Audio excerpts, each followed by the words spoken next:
Good afternoon, and welcome to Expose Yourself to Art, a show that examines the creative process by inviting artists to join us in a chat about their life and about their work. My name is David Schrader, and with me, as always, is my co-host, Linda Scheller. Hello, Linda. Hi, David. There, how are things today with you? Everything is just great. Have you written any books lately? It seems like every time I speak with you, a book comes on an occasion. I started a new poem this morning, a pantoum, and yesterday I was at a poetry reading down in Fresno, Lit Hop, and read with Stella Bratlis, Gillian Wegener, and Gary Thomas. So it's been a really nice poetry weekend. Ah, wonderful. Look forward to working together on a new collision show next year. Me too. Yeah. So anyway, today our guest is Cheryl Knoxz, and her life seems to be a lot about music. So as a way of introduction, we And then you change me, Lord. Hey, you rearrange me. You set me free.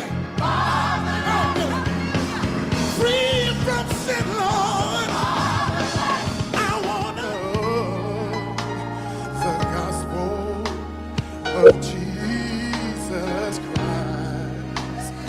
For it is God's power of salvation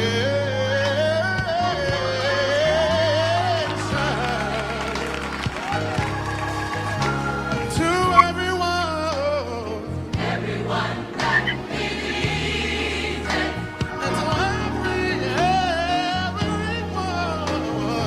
everyone. My name is Diane.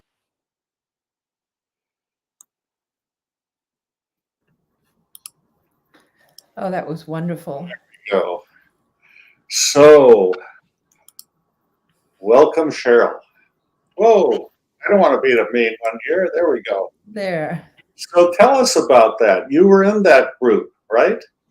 Yes, first of all, thank you, Dave and Linda, for having me on.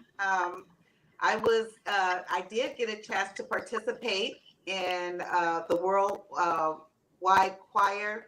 That was Andre Crouch's choir. He's a famous recording artist. He's done work with Michael Jackson, from Michael Jackson to, I mean, you name it. He's very, very talented.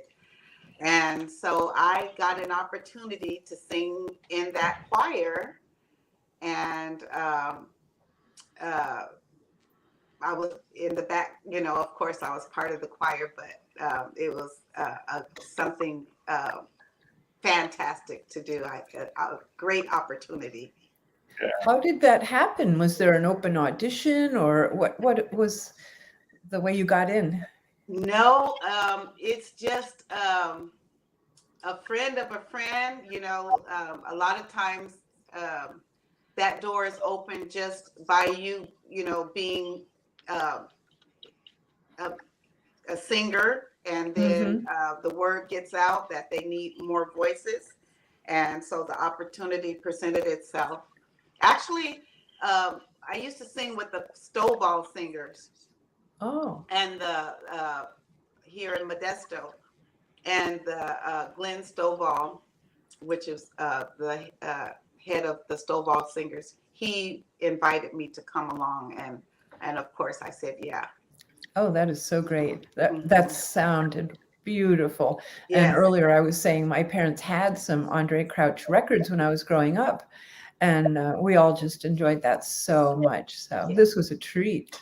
Yes, many of his songs. He has songs in many of the hymnals that are in churches.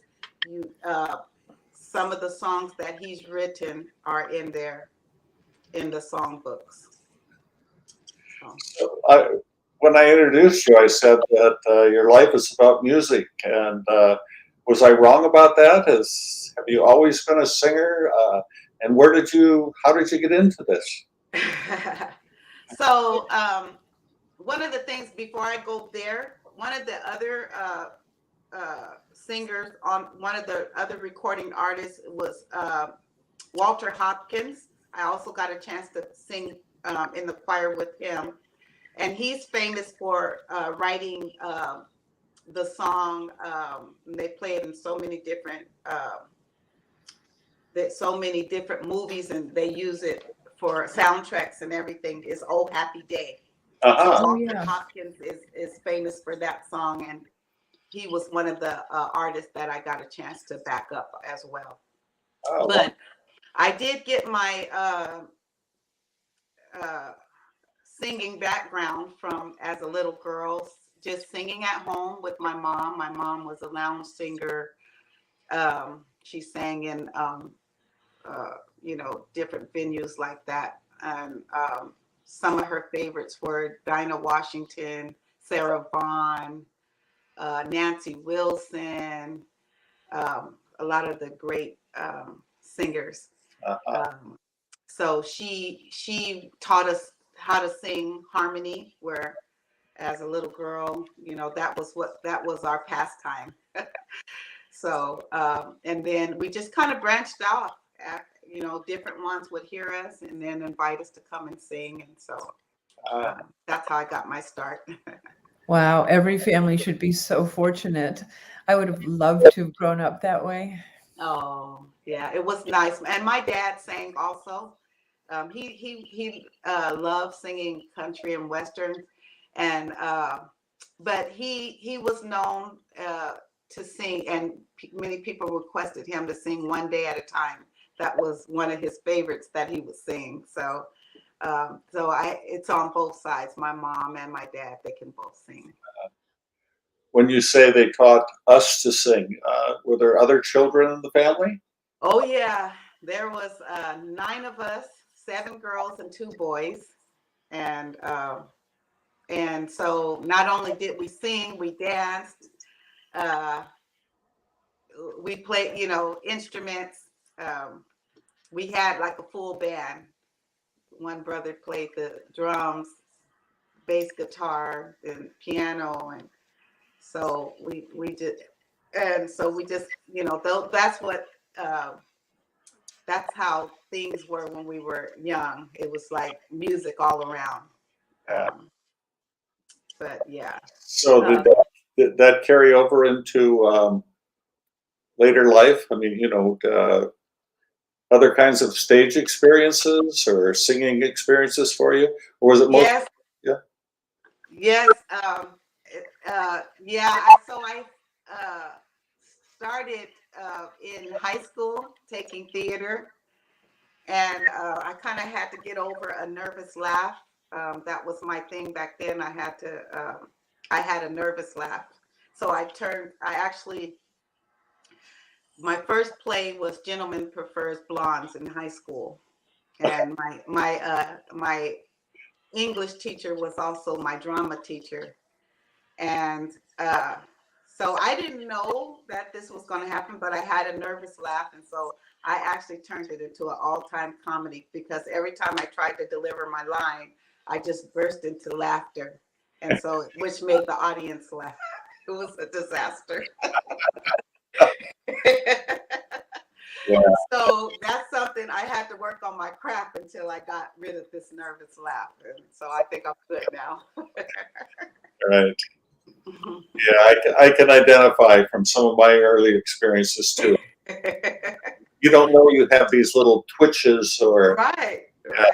Yeah. And so I felt bad because, my drama teacher had worked so hard to put that production together. Uh-huh. And I was really fond of her, but I just couldn't help myself. I just, but it's gone now. Okay. Yeah. Did you continue to study drama or singing in school?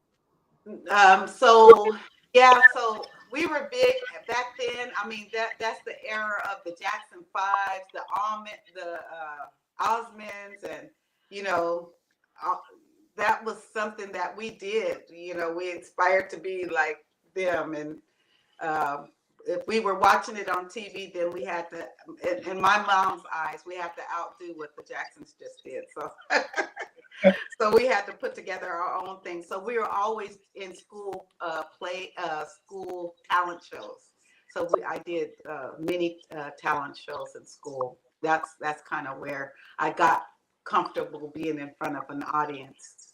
Uh-huh. Hmm. Mm-hmm. Did you ever think of following in your mother's footsteps? I kind of say that I did. You know, she always wanted to be a famous singer, but I kind of I wouldn't dare call myself a famous singer, but you know, just the opportunities that I was afforded. You know, just places that I've been able to go, and people that I've been able to sing with. I feel truly blessed behind that. And some of the things she got a chance to see me do, and was very proud. And but she, somehow somebody thinks that there's a talent there. I'll just, I don't know, I just get invited to do things. I mean, I see so many great singers and great talents who have much more talent than I do. But just the fact that someone invites me to do something, my mother would say, go and do it. And, It's just nice to be around all that talent, and it just fills you up. Yes. Yeah. Yeah. Makes Yeah. I enjoy, now I enjoy my kids and my nieces and nephews, and I like to sit back and watch them sing and dance and perform now. you provided us with some videos and some slides, and why don't we take a look at it, and it'll kind of take us through your career, so to speak. Sure. At least your present career here. So let's see what we have here coming up next. And I sat at many lunch counters in the 1960s. Let me stop it before we run through this. Can you tell us a little bit about what we're going to be seeing here? Okay, so this is a production that was put together by Jim Johnson and Wes Page. And this was at the height of COVID, where a lot of things were being shut down, and we just wanted to keep the morale high and continue to work on our crafts during the height of COVID. And so we were trying to find out what we can do to continue to put work out there. And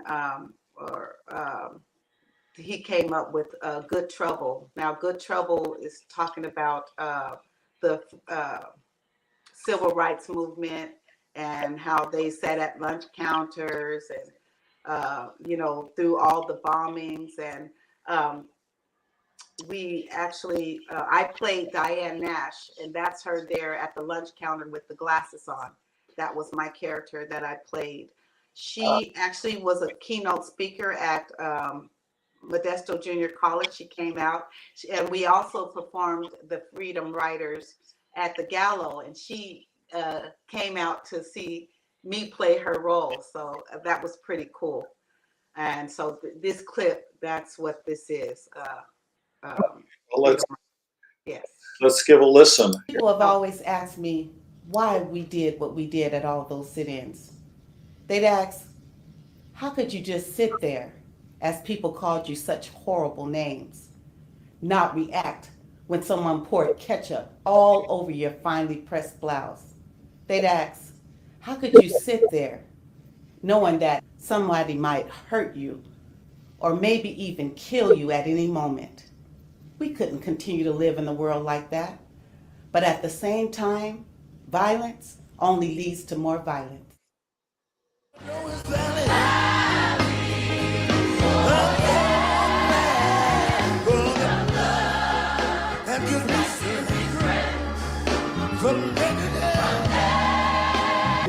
Oh,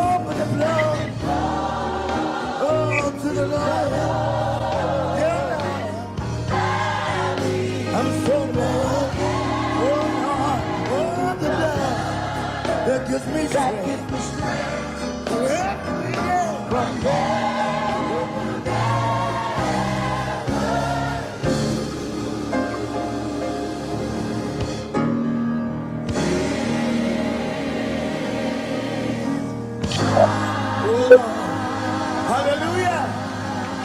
Never lose your power. I said it will never. I said it will never lose its power. It reaches to the highest mountain. Oh, to the lowest valley.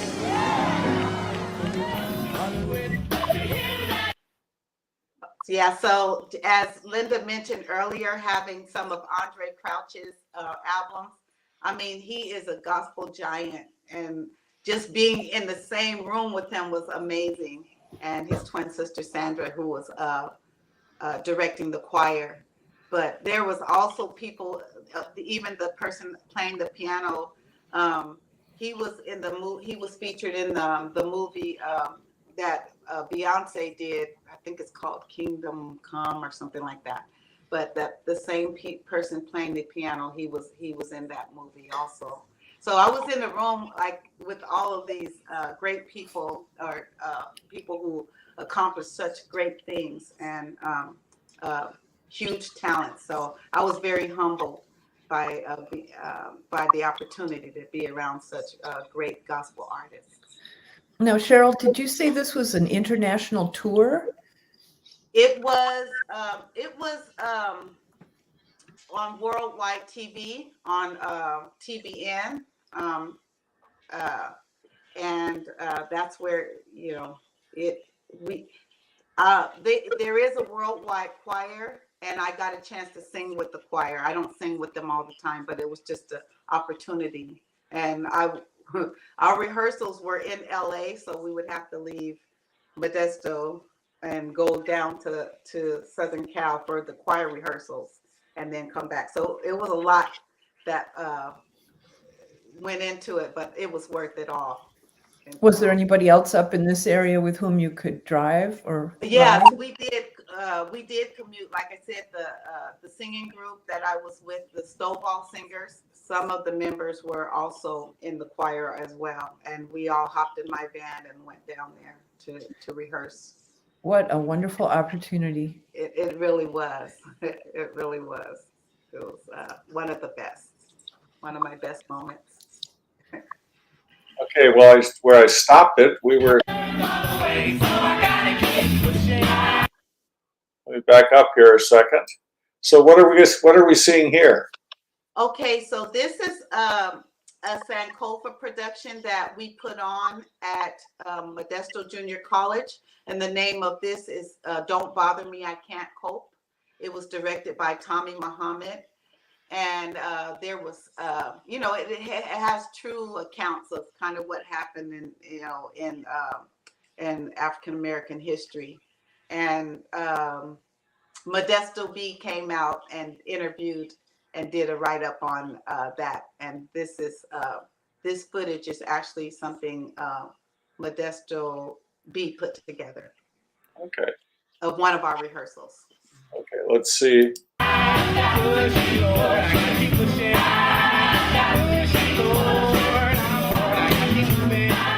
Kind of brought it up to date, made it somewhat contemporary. We kept a little bit of the 70s music and a little bit of the 70s lyrics in some of the songs, but then we jazzed it up a little bit with a little hip hop, a little jazz, and R&B flavor, and especially gospel.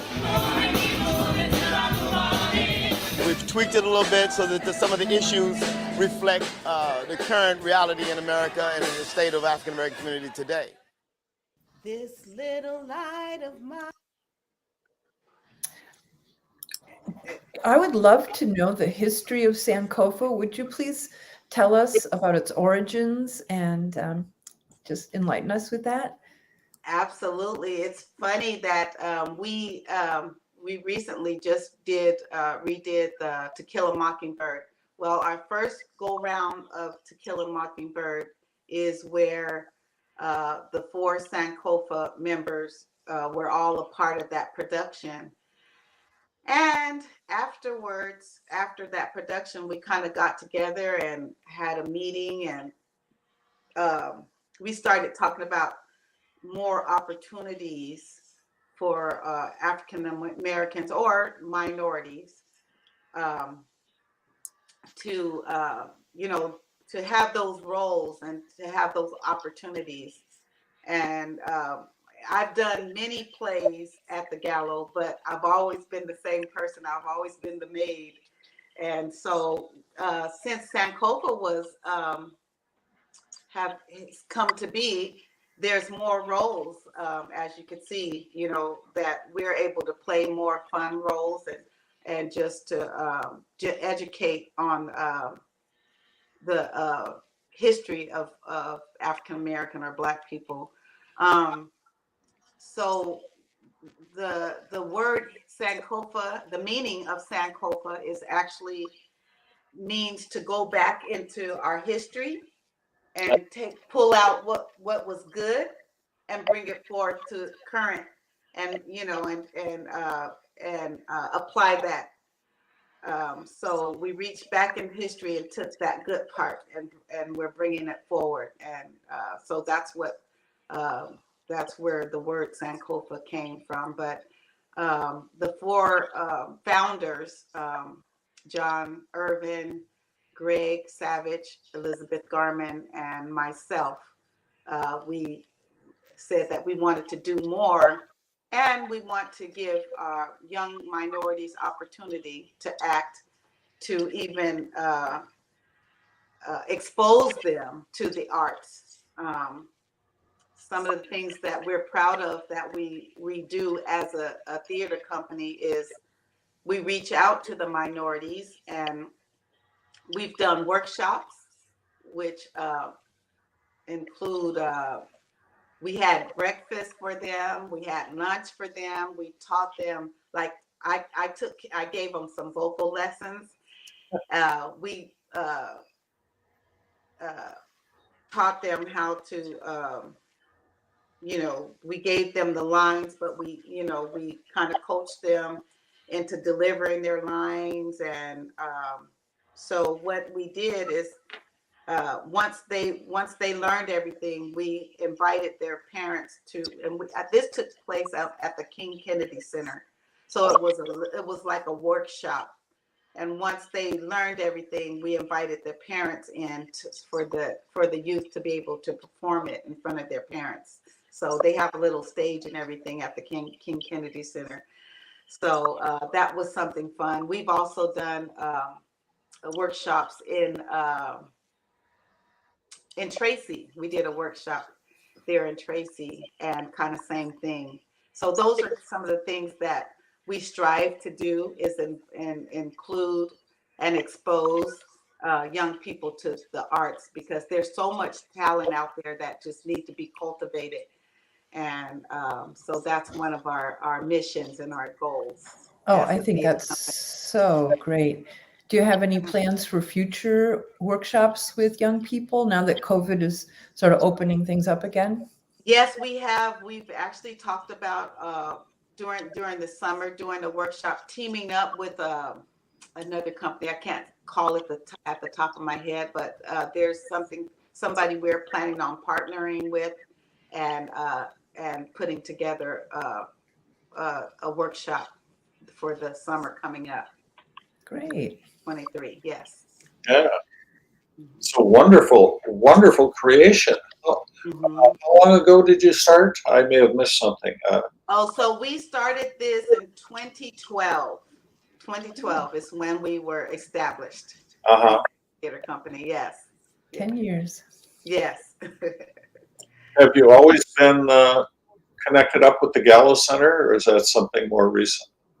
So it was a blessing how we became, we got to partner with the Gallo. Is once we finished the To Kill a Mockingbird, we came up with our first production, which was Piano Lesson. And so that was when we met with the director, and at that time it was, can't call her name, but she's no longer at the Gallo. But we came up with an agreement and a partnership at that time, and that's when we perform the piano lesson, which the anniversary of the piano lesson is coming up. So we will be doing that. We're on the calendar at the Gallo for March, I believe, March of 23. So mark your calendars for that. Yeah. So that's going to be our 10-year anniversary for the piano lesson, the August Wilson play. Now, why did you choose that particular August Wilson play? Because I know there's a series every decade or so. You know, the plays are set every 10 years. Why did you choose the piano lesson? To redo. To do it initially. To initially. Yeah. So he has some really brilliant work, August Wilson. Yeah. But you know, it tells the story in that particular piano lesson. How the family acquired that piano through the blood, sweat, and tears. And the character that I'm playing, Bernice, she understood what it took for that piano to be there, and so she did not want to sell it. But her brother felt like they needed the money, and he wanted to sell the piano, and so they kind of clashed about that. And it's a real account that happens within families, you know. Mm-hmm. And so it wasn't a time thing. It's just something we chose just to educate people, to let them know what happened in our, you know, in history and time. And it's a perfect cultural metaphor. You were talking about the meaning of Sankofa and taking the best of the past and bringing it forward, so that Bernice was embodying the impulse to preserve and cherish cultural heritage. Exactly. Yes, Linda. Yeah. That's great. So you've been doing this for 10 years. What has the response been? Has it, you know, in the community? I mean, it's been very positive, but. Yeah, believe it or not, people were still asking, like, when are you guys going to do To Kill a Mockingbird? When are you guys going to bring piano lesson back? So people, it was unbelievable that people still remember. They even remember certain lines out of the movie and certain things that happened. So the response has been so positive and just great. And, you know, we have been really blessed. You know, everybody has their, you know, our little roles in Sankofa. Like, I'm kind of over the finances, and then John is the CEO, and Elizabeth is like the secretary, and then Greg, Reverend Savage, he's more like the kind of advisor, kind of keep everybody balanced, kind of. So we all have our roles. None of us are retired. We just so we're busy, but we find the time to get together and to make this work. Well, we had Greg on this program. I think it was last year. And, did you? Yeah, at that time he was saying, you got to talk to Cheryl. And now we are. People here. Okay. Will you be reprising your role as Bernice in March? I'm sorry? Will you reprise your role as Bernice in March? Yes, I will. Good. I will. And I got to get into my script. I know once I get going, it's going to come back. But I'm going to see how I can even improve that role. But I had a lot of fun playing that role. You were great. I loved it. I saw it 10 years ago, and I'll very happily go see it again. It really was outstanding. Thank you so much, Linda. Thank you. Yeah, it was a great cast. I mean, I think that show hit every emotion. There was laughter. I mean, to your gut hurt laughter. And there was some tears and just a lot of funny moments and serious moments. And, you know, like I said, I think it hit every emotion. Well, you've brought a lot of other information. Let's take a look and see what else you have here.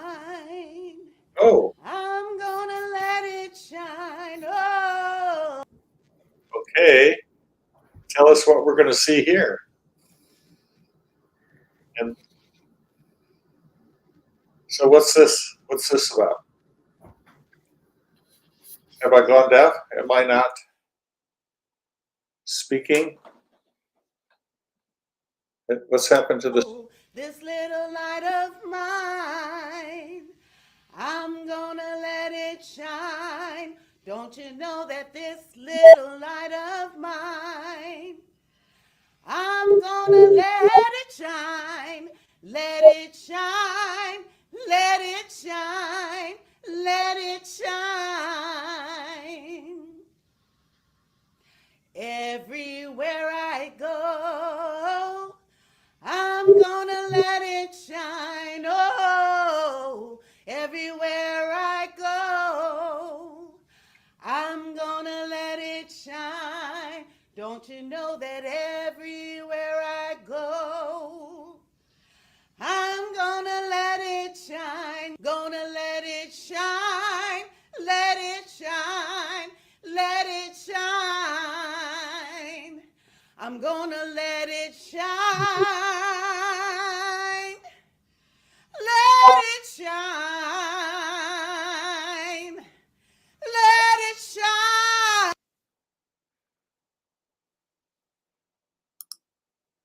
Okay, so what was that? What's happened to our sound? I can hear you. Yeah, Cheryl, are you still with us? You can't hear us? Huh. Did you get turned off somehow, Cheryl? Is the mute on for, well, of course that wouldn't affect. Oh dear. Can't hear you.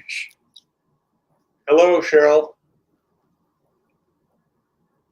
Did something happen to your sound? Evidently. It seems Let like me see. Huh. Hmm. Don't understand. Unfortunately, I can't tell her what she might try because she can't hear us. Right. Well, I hope her son comes in and rescues the situation. Okay. I wonder what happened with that. Oh dear, did we lose her entirely? It looks like we did. Well, hopefully she'll resume. She's still got the link, and hopefully she'll come on back, and then we can finish our conversation. In the meantime, David, maybe you want to show the next segment and keep an eye out for Cheryl in the waiting room. See if we have her. Are you back, Cheryl? Yes. Yes.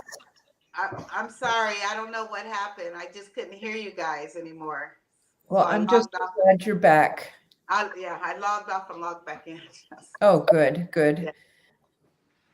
So what was that segment we just saw with you singing? That was your wonderful singing. Mhm.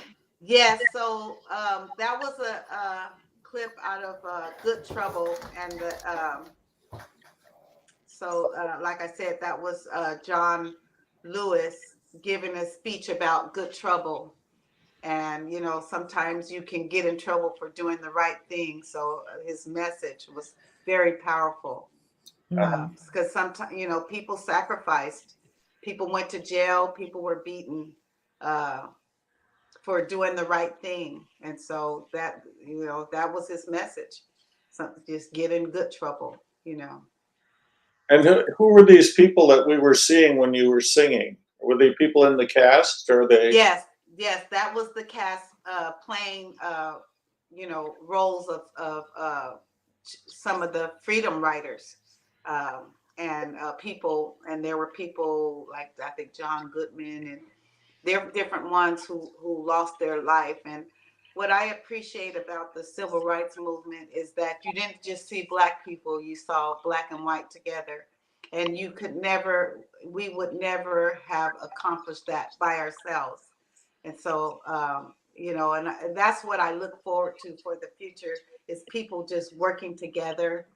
That's one of the things. I kind of grew up in the household where, I'm not going to say you didn't see color, you do see color, and that's where we get it wrong. Is you know, you're supposed to, when you see me, you're supposed to see a Black woman, but that's okay. Appreciate the Black. When I see you and your beautiful skin, then you know I don't, I do see you. I see your skin tone, but I can appreciate that, and that's where we have to get to. You know, we're all equal, but you know, we so what? You look different, but you're still equal, and that's one of the things that we never would have accomplished if people didn't work together, and people valued people for who they were, and not dismiss them because they were a different complexion than you. That's so ridiculous.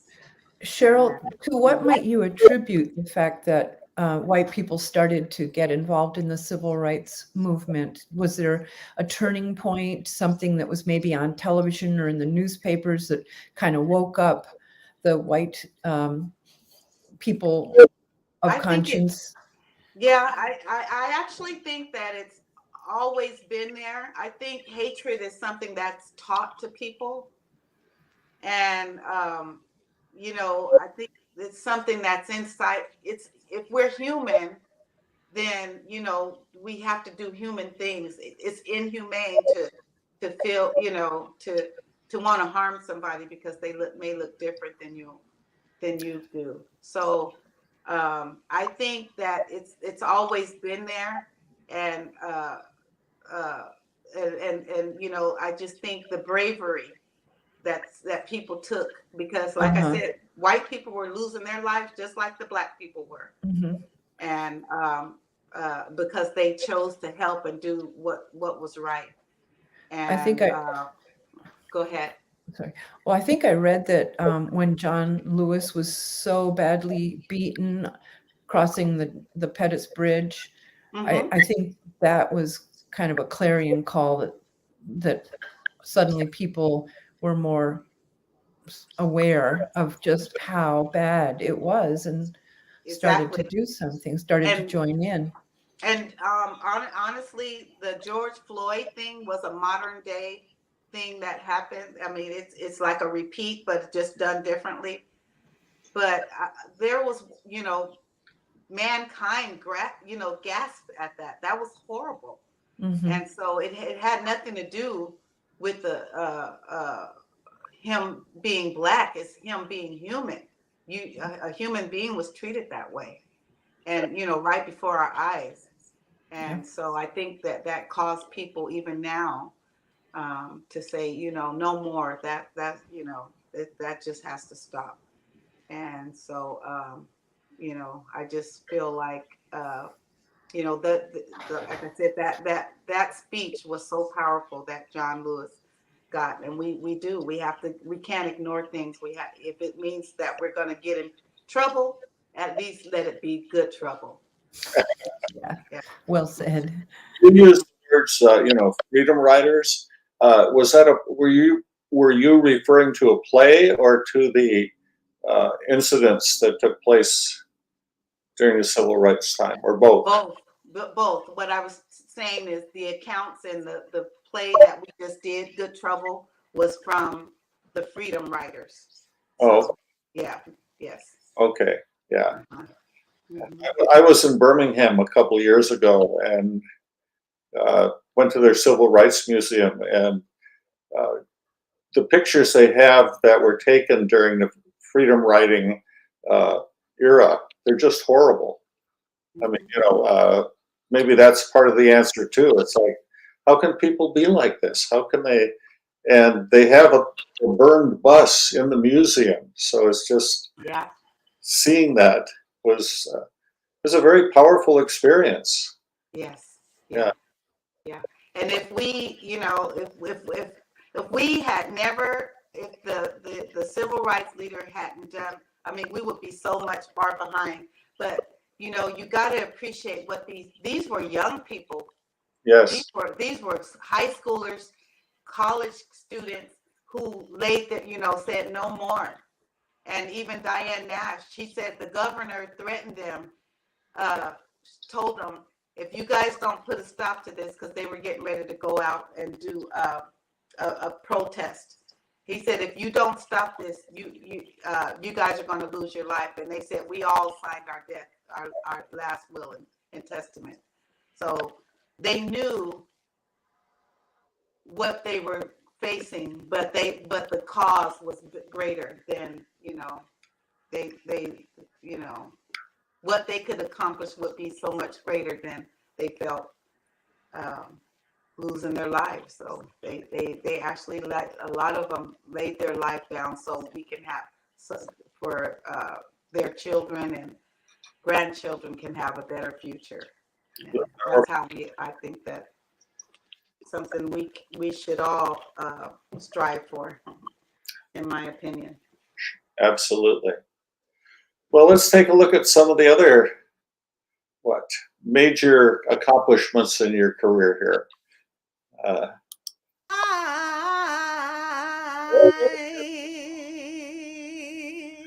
Let's see what's coming up next here.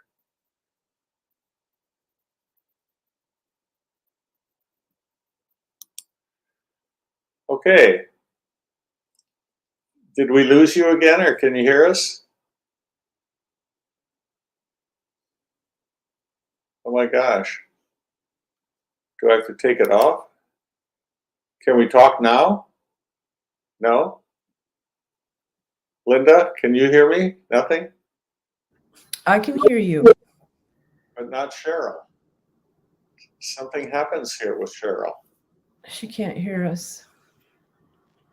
Can you hear us now, Cheryl? No? And we can't hear you. I can't hear you. Me either.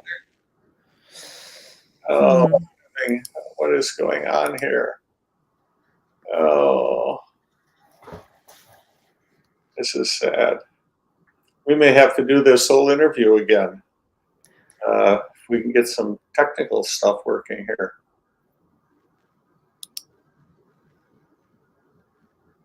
Oh.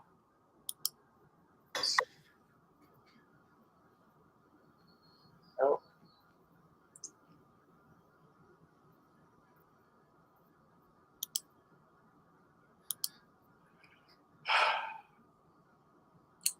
Well, for those of you who can hear me, we'll shut it down. And Cheryl's going to come back on. She just sign out, and she'll probably come back on. That worked the last time. it seems whenever I put the video on that the sound goes. So there she is. Sorry, Now we only have stills. Something's going wrong when we do the video. Yeah, so maybe we should. Maybe we should leave the video. Yeah. Yeah. Yeah.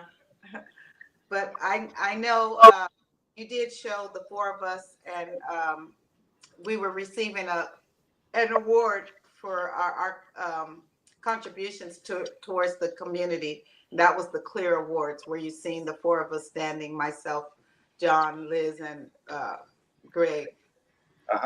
What that was. Who gave out this award? They're from it was from the Stanislaus County. I'm so sorry, I can't think of it off the top. Okay, but it was a county. Yes. Okay. Yes. Well, that's great. Yeah, so they gave us awards for that, for our work in the community. Yes. As I recall, having looked at the video before, there were a lot of still shots of some of the shows that Sankofa has done.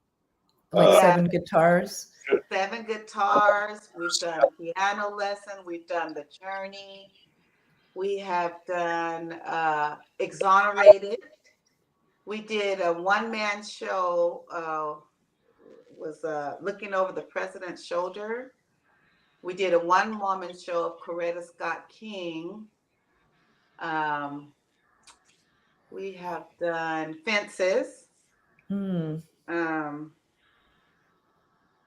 Let's see. Did you have Denzel Washington come and do that for you? he was just as good as Denzel. Yeah. So I'm so proud of our work. We got a quality group of actors for Fences. It was great. Local talent. Um, but yeah, so we're looking for towards putting on more productions at the Gallo. Right now, we do 1 to 2 a year, but we're That's a looking to lot. do even more. Um, we are always trying to find local talent. There's so much talent out there. Yeah, I was going to ask what kind of outreach or publicity, how do you garner new talent and get more people in to take different roles? Yeah, so we hold auditions, and a lot of it is like word of mouth. And we actually, on our Sankofa, you can actually see all the shows that we've done if you go to Sankofa Theater co.org. Mhm. So, and you could see all the plays that we've done. We actually have people reaching out to us uh, Hmm. to want to partner with us and work with us. We've done shows where that we were requested to go outside of Stanislaus County and perform there, and so we have taken a show, like I said, to Tracy before. People want to know if we will do traveling shows, but maybe that's something in the future that we'll do. But right now, everything is local between the Gallo or the State Theater. Somebody from Merced has reached out um, Right. for us to partner with them as well. Well, speaking Yes. of that, your Sankofa Theater is a wonderful example of what an arts council should be doing in the county. Mm-hmm. You are a member of the Arts Council Board. So, Yeah. by way of switching paths here a little bit, since we can't go back to the pictures here, is what are your thoughts about what an arts council should do for a community? How should they participate with the artists and art groups in the community, like Sankofa Theater? Yeah. So I think it's good to know uh, what we have in our community in terms of theater, musicians. I just, early on when I came to be a part of the board, that's one of the things I kind of wanted to know what we have out there.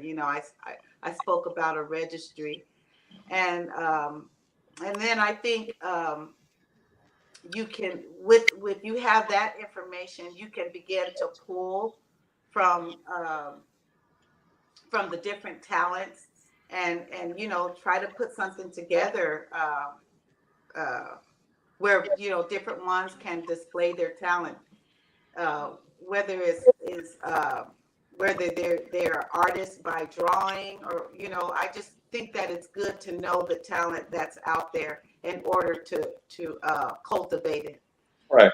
and give people an opportunity. I mean, I think everybody's looking for an opportunity to display their talent, because when you have a talent, you don't want to keep it hidden. You want Right. to be able to display your talent. And so That's one of the pluses for Sankofa. You gave people the opportunity, you gave them the space to display their right, talents.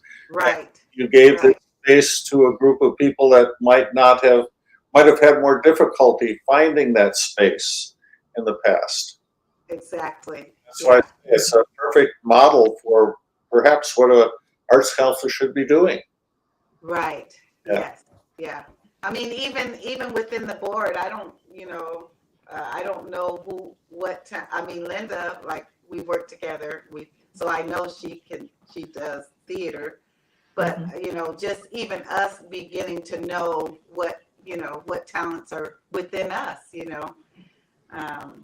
So I think that's a start. And then to find out really what each other's interests are, you know, uh, Right. you You have to know, start somewhere. You have to start by getting acquainted and knowing who each other is. that's true, Dave. We got to know, because some of us like music, and some of us may like instruments. Some of us may know how to play instruments. You really don't know what you have. But I think, uh, you know, like for me, because I do theater and singing, so I would pull more. You know, I would pull more that way. If I was a musician, then I would pull people towards me. But I think we kind of have to know who we have in our midst. Know those who we're working with, know what kind of strengths we have, and then move forward. Uh-huh. Yes. Yeah. Mhm. So, Linda, did I hear correctly before? Have the two of you ever worked together in your? Yes. Uh, Yes. One of the shows that Dennis Soares directed, and this was over at the West Side Theater, was Ragtime.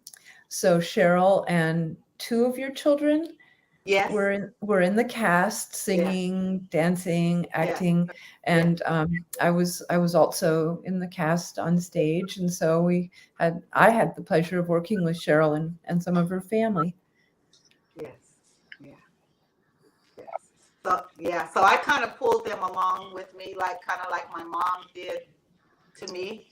She pulled me along, so I kind of pulled my daughter and son along, and so they have done several plays with me. I kind of recruited them. Yeah. I recruited them to that. They sing as well.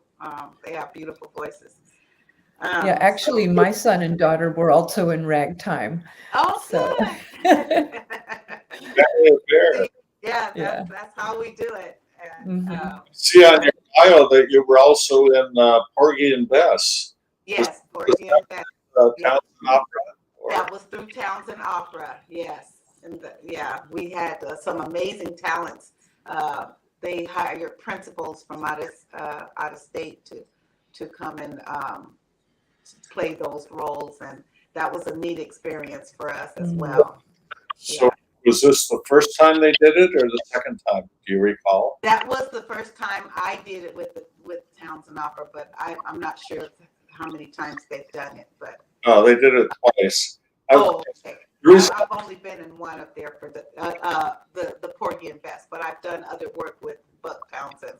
Well, the reason I asked is I was wanting to join the party too, because I was in the first production of Porgy and Bess. Oh, see, I'm learning something new about you, Dave. Okay. I was, Okay. yeah. That's awesome. What was your role?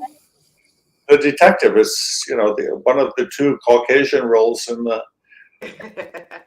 Yeah. Yeah. The bad guy comes around and harasses everybody. So maybe together too. I don't know. It depends which one you were in. I was in the first one, not the second one. So. Yeah, I think I was in the second one. Yeah.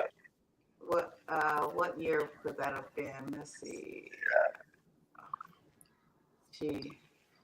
Early 2000s maybe. I'm not sure. So, by kind of bringing this, wrapping it up and everything, do you have a favorite role that you've played in all of your theatrical?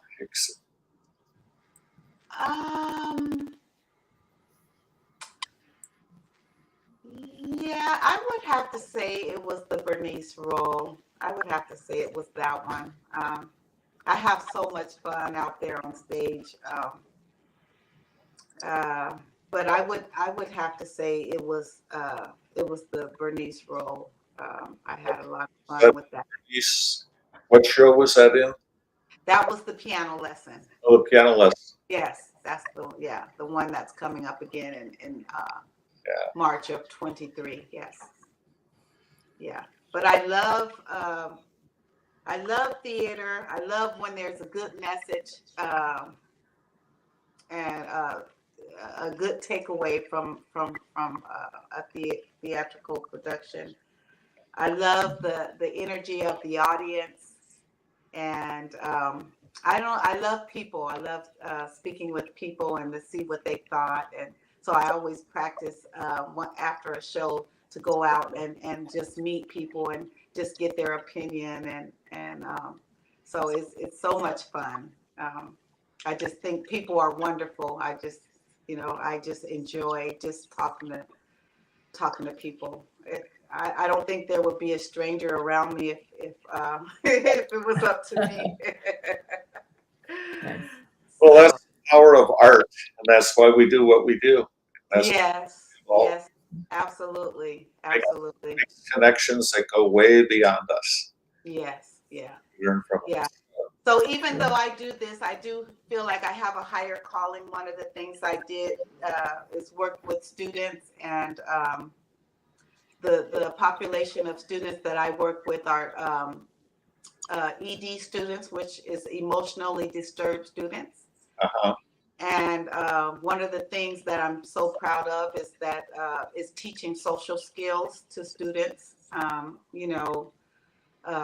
Every imaginable thing that they have experienced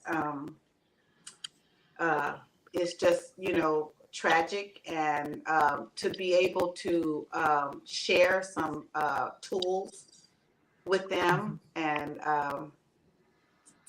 one of the things for me, I just think a child should be enjoying their life and just being happy. And so if I could pull a smile, a laugh, or one of the things I was blessed to do is take what I do with my craft and transfer it over to social skills, and let the kids act out emotions and put together little skits. So I kind of intertwine the two together, and they love it. They love it, and I love it because I see that they like it, and so they're learning the lingo, the theatrical lingo,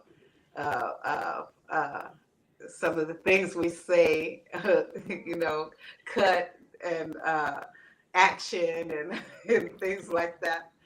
So that just does my heart good to see that I can bring a smile or to temporarily or maybe permanently erase some of the trauma that they face in their home. Things that I can say to kind of wrap it up is you and Sankofa Theater are treasures in our community. Absolutely. Thank you. It just feels so good to have you. Thank you so much, Yeah. Dave. That's so kind of you to say that. Thank you. Yes. So thank you for being on here with us. And to you and to anyone watching, I deeply apologize for whatever technical problems they were. I have no clue what happens. Yeah. It's always something different. It's this conversation. Yeah. It's important that people get to know who you are and what you do. Mhm. Yes. Yeah, thank you so much. This was such a pleasure. I really enjoyed hearing the singing and all of the information about the plays you've done and Sankofa, past, present, future. It really is just such an important part of our community. And thank you from the bottom of my heart. Oh, thank you. Thank you, Linda. Thank you. Say goodbye for now, and I will see you at the Arts Council board meetings. Yay. Yes. Thank you. You guys are great. Thank you. Oh, you too. Thanks. Bye. Bye-bye.